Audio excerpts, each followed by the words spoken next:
હું 25 વર્ષનો છું અને મારા લગ્ન 1 વર્ષ પહેલા થયા છે અને મારી પત્ની પણ મારા જેટલી ઉંમરની છે અને હું ખૂબ જ સુંદર છે.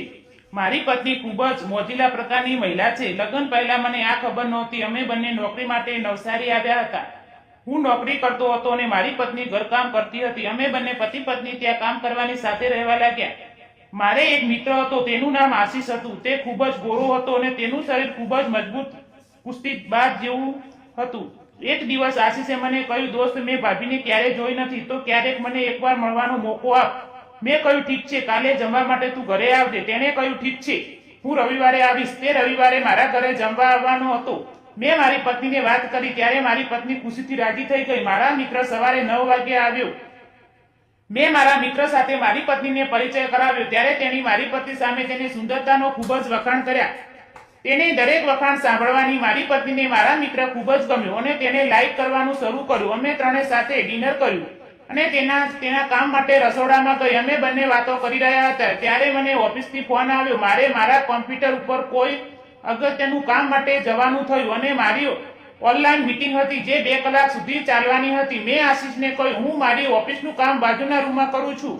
તું અને તારી પત્ની, તારી ભાભી વાતો કરો. હું બાજુના રૂમમાં આવ્યો અને મારું કામ કરવા લાગ્યો. થોડા સમય પછી મારી મીટિંગ સમાપ્ત થઈ ગઈ અને પછી મને લાગ્યું કે આશીષ કંટાળતો નથી ને ગયો ને લાવને જઈને જોવું લેવું. મારો મોબાઈલ લઈને હું રૂમની બહાર ગેલેરીમાં આવ્યો અને પોસ્ટ જોવા લાગ્યો. પછી મેં બાજુના રૂમમાંથી મારી પત્નીને આશીષના હસવાનો અવાજ સાંભળ્યો. મારું ધ્યાન મારા મોબાઈલ પરથી તેને વચ્ચેની વાતચીત તરફ ગયું હતું. તેનો શબ્દો સંભળાવવા રૂમની બહાર બારી પાસે સંતાઈને ઊભો રહ્યો. હવે ત્યાંથી બધું દેખાય અને સ્વભાવ સંભળાતું અને બંને વચ્ચે મસ્તીની વાતો ચાલી રહી હતી. મારી પત્ની આશીષને કહ્યું, આશીષ, તે હજી લગ્ન કેમ નથી કર્યા? આશીષે કહ્યું, મને તમારા જેવી છોકરી નથી મળતી. તે બોલી, અરે, તમે મારા જેવી સુંદર છોકરી મળશે, પણ તમને મારા જેવી કેમ જોઈએ છે? આશીષ કહેવા લાગ્યો, ભાભી, તમે એટલા સુંદર છો કે હું તમારા પ્રેમમાં પડી ગયો. તે શરમાઈને બોલી, ઓહો, ખરેખર આશીષ મોકો જોઈને ચોક્કો માર. તે બોલી, પ્લીઝ મને કહો કે તમને મારામાં શું ગમ્યું? આશીષ કહેવા લાગ્યો, તમારો બાંધો બહુ સરસ છે. તે બોલી, તમને મારા બાંધામાં સૌથી વધુ શું ગમ્યું? ત્યારે આશીષે કહ્યું, ભાભી, હું તમને ચોખ્ખું કહી દઉં.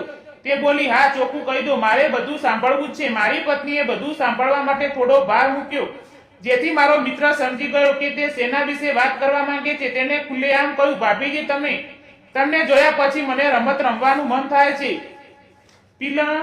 પિનલ બોલી, ખરેખર આ સાંભળીને હું સમજી ગઈ કે તે પણ આશીષ સાથે રમવા માંગતી હતી. આશીષે કહ્યું, હા ભાભીજી, એકવાર આવો. ત્યારે તે બોલી, એમને ખબર પડી જશે. આશીષે કહ્યું, તેને કોઈ ખબર નહીં પડે, તું મારી પાસે આવ. તે હસવા લાગી અને બોલી, હા, તેને મીટિંગમાં 2 કલાક લાગશે.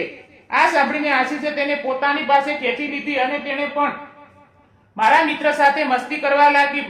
બંને જોરથી હસવા લાગી હતી અને તે ધક્કા મારીને કહ્યું, આ ધીમે ધીમે રસ પીવાનો. અને તે આશીષને સાથે રમવા તૈયાર થઈ ગઈ હતી અને તે આશીષના છાતી પર માથું રાખીને હાથ ફેરવતી હતી. પછી આશીષે ઊભો થઈને મારી પત્નીને ધક્કો માર્યો અને તેને તૈયાર કરી દીધી. હવે તેને પણ તૈયાર થઈ ગઈ હતી અને કહ્યું, આશીષ, તમે ક્રિકેટ દાવ લ્યો અને હું કિપ્ટર બની જાઉં.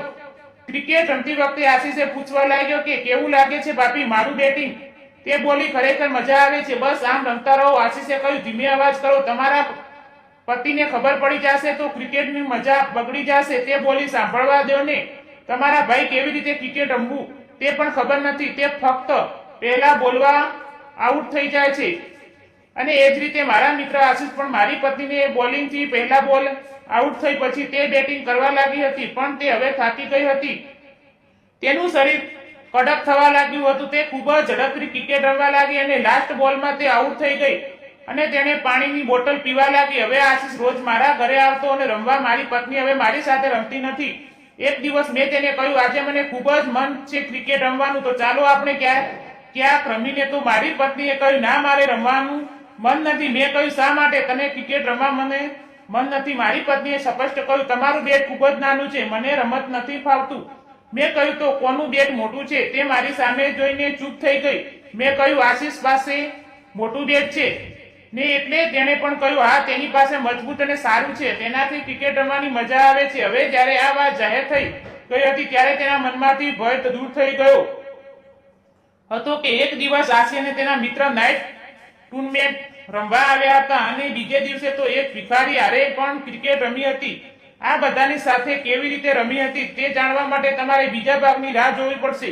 પૂરો જોવા બદલે આપ સૌ મિત્રોનો ખૂબ ખૂબ આભાર. ધન્યવાદ.